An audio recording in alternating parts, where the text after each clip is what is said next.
कसम इस वक्त जनाब वाला कसम का ताल्लुक इंसान के ज़मीर और ईमान से है। वो कसम से बचता है, लेकिन जब इसके ईमान, नजरिया और वतन पर मुश्किल वक्त आता है तो वो कसम खाता है। कभी खुदाए वाहद की अजमत की, कभी शान रसालत की, कभी शोहदाए सलाम के लहू की, और कभी इस वक्त की जब हक और बातिल में जान के नजराने पेश करने पड़े।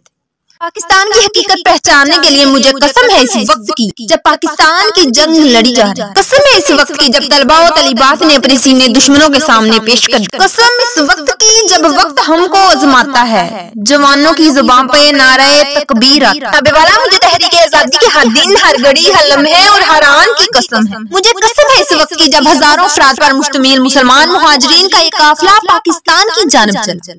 हिंदुओं और सिखों ने मुसलमानों के खून से होली खेली। पाकिस्तान अभी 10 मील दूर था कि इसके माँ की गोद में खेलता हुआ बच्चा भूख से मर गया। वो रोई नहीं, मुर्दा बच्चे को लेकर सफर करती रही, मगर वो जब पाकिस्तान की सरहद पर आई तो इसने कब्र खोदी और बच्चे को दफन कर दिया। इसकी कब्र पर खड़े होकर पाकिस्तान के परचम को सलाम करते हुए कहा, मेरे बेटे तुझे मुबारक हो, मुबारक हो, तू गुलाम हिंदुस्तान में पैदा हुआ था, मैं तुझे आजाद पाकिस्तान में दफन कर रही हूँ। कसम किस अहद की खाऊं, कसम किस वक्त की खाऊं कि हर एक दौर मुझको शौकते ईमान लगता है। कसम खाने को जब माजी की राहों पे मैं चलता हूँ तो हर एक वक्त मुझको मेरी पहचान लगता। जनाबे वाला मैंने जिस वक्त की कसम खाई है इसने मुझे इस्लाम और पाकिस्तान से मोहब्बत सिखाई।